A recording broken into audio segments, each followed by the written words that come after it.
6월 첫째 주 수요 예배에 참여하신 여러분을 축복합니다. 트리니티 미라클 교회는 수요 예배와 금요 예배는 시편을 한 편씩 읽어가며 말씀을 나누고 있죠. 지난주 금요일은 시편 31편을 살펴보았습니다. 오늘 수요일 수요 예배에서는 시편 32편을 보고자 합니다. 오늘의 말씀은 시편 32편 1절로 11절입니다. 함께 읽을 본문은 시편 32편 1절로 11절입니다. 오늘의 제목은 복된 자는 누구인가 라고 정했습니다. 시편 32편 1절로 11절입니다. 허물의 사함을 받고 자신의 죄가 가려진 자는 복이 있도다. 마음에 간사함이 없고 여호와께 정죄를 당하지 아니하는 자는 복이 있도다. 내가 입을 열지 아니할 때 종일 신음함으로 내 뼈가 쇠하였도다. 주의 손이 주야로 나를 누르시오니 내 진액이 빠져서 여름 가뭄에 마름같이 되었나이다. 내가 이르기를 내 허물을 여호와께 자복하리라 하고 주께 내 죄를 아뢰고 내 죄악을 숨기지 아니하였더니 곧 주께서 내 죄악을 사하셨나이다. 셀라. 이로 말미암아 모든 경건한 자는 주를 만날 기회를 얻어서 주께 기도할지라. 진실로 홍수가 범람할지라도 그에게 미치지 못하리이다. 주는 나의 은신처이오니 환난에서 나를 보호하시고 구원의 노래로 나를 두루시리이다. 셀라. 내가 네 갈 길을 가르쳐 보이고 너를 주목하여 훈계하리로다. 너희는 무지한 말이나 노새같이 되지 말지어다. 그것들은 재갈과 굴레로 단속하지 아니하면 너희에게 가까이 가지 아니하리로다. 악인에게는 많은 슬픔이 있으나 여호와를 신뢰하는 자에게는 인자하심이 두루리로다. 너희 의인들아 여호와를 기뻐하며 즐거워할지어다. 마음이 정직한 너희들아 다 즐거이 외칠지어다. 아멘. 시편 32편은 참회와 감사시로서 표제어에는 다윗의 맞쓰길이라고 되어 있는데요. 시편 중에 맞쓰길은 모두 13편이 있습니다. 그 첫 번째 시편이 바로 32편인 거죠. 여기서 우리가 살펴볼 것은 시편 32편과 51편이 밧세바 사건과 관련된 대표적인 시편이라는 것입니다. 다윗은 밧세바를 동침하고 그의 밧세바의 남편을 죽음에 이르게 한 사건에 대해 다윗은 크게 죄책감을 가지지 않은 듯합니다. 나단 선지자가 부자와 가난한 사람 이야기를 들려줄 때에도 그것이 자기에 관한 이야기라는 것을 전혀 인식하지 못했던 것을 성경을 통해 볼 수 있죠. 그러다가 그 나쁜 사람이 바로 자신인 것을 알고서 깊이 참회하며 지은 시가 51편입니다. 반면에 32편은 고통의 과정을 모두 다 겪고서 용서함을 받은 후에 지은 시죠. 용서를 받은 후에 지난 삶을 돌아보니 용서를 받지 못했을 때 얼마나 고통스러웠는지를 노래하고 있습니다. 시기적으로 32편이 51편의 뒤에 지어진 것이라 할 수 있겠죠. 이 시의 표제어가 다윗의 맞쓰길인데요. 이 시편은 반면 교사로서의 다윗을 보여주고 있습니다. 다윗은 독자를 향해서 여러분 용서의 기쁨은 참 크지만 그 과정은 참 고통스럽습니다. 제발 저와 같은 어리석은 행동을 하지 마십시오 라고 호소하는 것과도 같은 거죠. 오늘 본문 1절 말씀에 허물의 사함을 받고 자신의 죄가 가려진 자는 복이 있도다 라고 말씀하고 있죠. 우리말 성경에는 1절 마지막에 복이 있도다가 나오지만 히브리어 성경에는 복이 있도다가 가장 먼저 나옵니다. 다윗은 자신의 허물이 사함을 받은 것과 죄가 가려진 것에 대해서 복이라 생각하고 있는 거죠. 허물이 우리말 개념으로는 흉이나 약점, 실수 정도지만 성경이 말하는 허물은 굉장히 강한 개념인 것을 기억해야 합니다. 반역과 변절, 영역 침범이라는 의미가 내포되어 있죠. 영역이란 넘지 말아야 할 선입니다. 인간은 선을 지킬 줄 알아야 하죠. 또한 하나님의 영역을 넘지 말아야 할 것입니다. 인간이 지켜야 할 첫 번째 선인 거죠. 선악과란 피조물이 넘을 수 없는 선과 같습니다. 하나님과 인간의 경계를 지어주는 선인 거죠. 그 선을 넘으면 에덴에서 추방되는 것입니다. 말씀의 선을 넘지 말아야겠죠. 사무엘하 16장 20절로 23절에 의하면 아이도벨의 모략은 사람이 하나님께 물어서 받은 말씀과 같은 것이라고 평가합니다.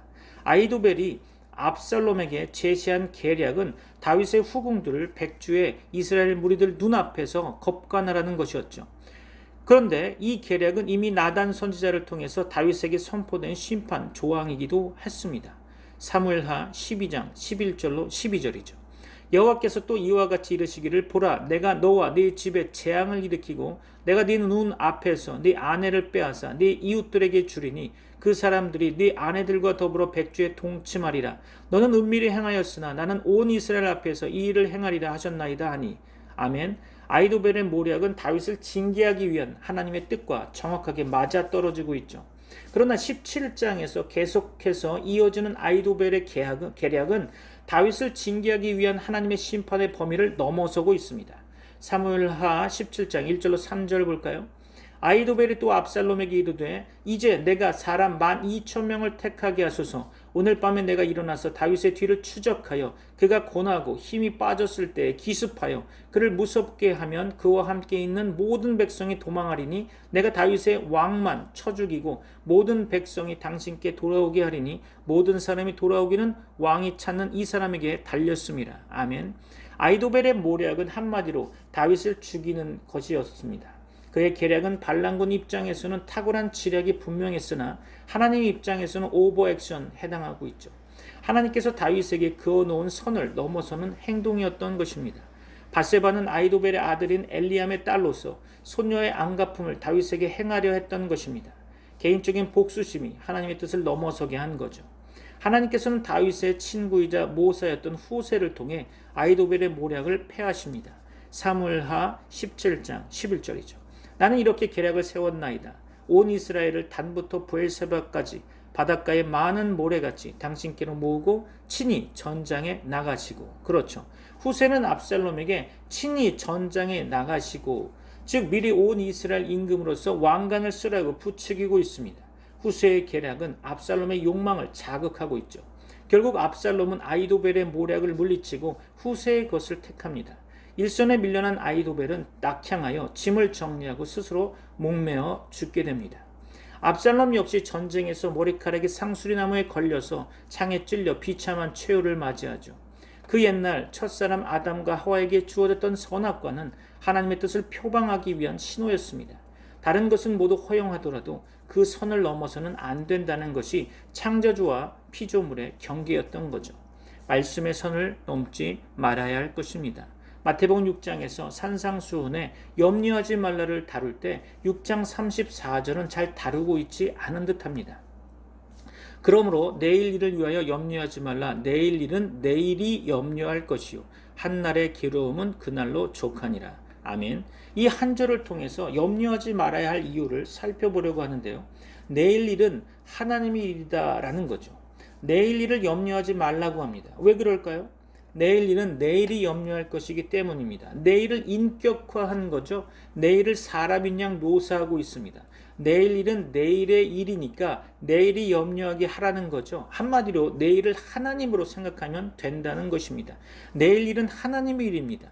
그러므로 하나님이 염려하면 되는 거죠. 하나님은 하나님의 일을 참견하는 것을 싫어하십니다. 선악을 판단하는 일은 오직 하나님의 일인 것입니다. 근데 인간이 선악을 판단하려 하면 그건 하나님같이 되려는 것이겠죠. 그게 바로 선악과의 죄, 다시 말해서 원죄라는 겁니다. 일용할 괴로움이 있다는 것을 기억하시기 바랍니다. 한날의 괴로움은 그날로 족합니다. 한날의 염려를 하지 않고 한날의 괴로움이라고 표현하고 있죠. 일용할 양식이 있듯이 일용할 괴로움이 있는 것입니다. 그날 감당해야 할 괴로움이 있다는 거죠. 그거 감당하며 살라는 것입니다. 한날 괴로움입니다.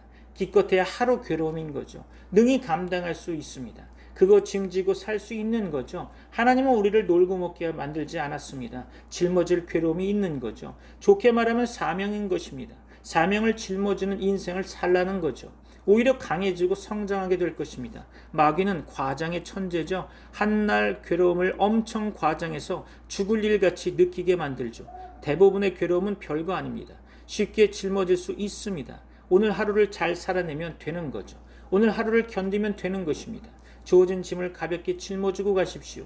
쉬라는 초청 속에 멍에를 매는 것과 짐을 지는 것을 포함하고 있습니다. 인간관계에서 상대의 영역을 존중하는 것은 매우 중요하죠.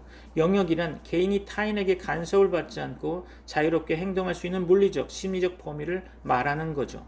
최근에 제가 본 선을 넘지 말라라는 책을 통해 이해할 수 있는 것은 인간관계에서 생기는 오해와 갈등의 원인이 상대의 영역을 함부로 침범했기 때문이라고 말하고 있습니다. 사람과 사람 사이에는 절대 넘어서는 안 되는 물리적 심리적 선이 있다고 강조하며 서로의 영역만 잘 파악해도 인간관계의 대부분의 문제들이 잘 풀릴 수 있음을 강조하고 있죠.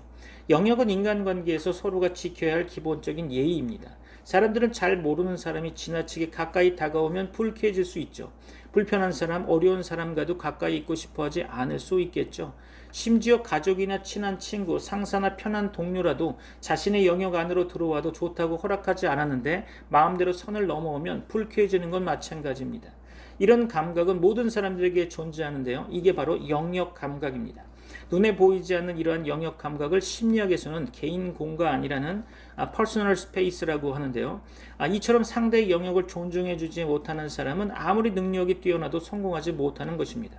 상대의 영역을 존중한다는 것은 사회생활에서 지켜야 할 기본적인 예의죠. 그만큼 상사, 부하 직원, 동료와 동료, 남녀, 부부관계 등 모든 인간관계에서 선을 지킨다는 것은 중요하다고 볼 수 있습니다. 요셉에게 인상적인 장면은 보디발의 아내가 그토록 유혹할 때 주인이 모든 것을 허락하셨지만 오직 당신만은 허락하지 않았다는 영역을 정한다는 점입니다. 넘지 말아야 할 선을 분명히 한다는 거죠. 그러나 때로는 넘지 말아야 할 선도 있지만 일부러 넘어야 할 선도 있습니다. 성육신 사건을 신학적인 용어로 엑스트라 노스라고 하는데요. 즉 외부에서 내부로 침투해 들어오신 사건으로 이해합니다. 하나님이 사람이 되셨기 때문이죠. 사랑하면 때로 일부러 넘어야 할 때도 있습니다. 친해지고 싶은 사람이 있다고 합시다. 그의 영역을 존중해 준답시고 그 사람의 영역에서 항상 멀리 떨어져 있다고 한다면 그러면 절대 친해질 수 없겠죠. 지금보다 좀 더 가까운 사이가 되고 싶다면 안전지대에서 벗어나 그레이존, 조금 발을 내디뎌 보는 게 중요합니다. 그레이존에서 블랙존으로 단번에 들어가는 것이 아니라 그레이존에 내딛는 한 걸음 한 걸음이 상대와의 관계를 변화시키고 두 사람의 거리를 좁히는 관계가 되는 거죠. 중요한 것은 친한 관계라고 해서 무조건 허물없는 관계는 아니겠죠. 자신의 영역과 상대의 영역을 서로 존중하는 관계가 중요합니다. 오늘 본문 32편의 말씀을 잘 읽고 승리하는 여러분 되길 바랍니다. 기도하겠습니다. 지금은 우리 주 예수 그리스도의 은혜와 하나님의 사랑과 성령님의 교통하심이 말씀을 듣고 자신을 점검하며 주의 지체로서 이 땅에 승리할 주의 백성에게 이제부터 영원까지 함께 있을지어다. 아멘.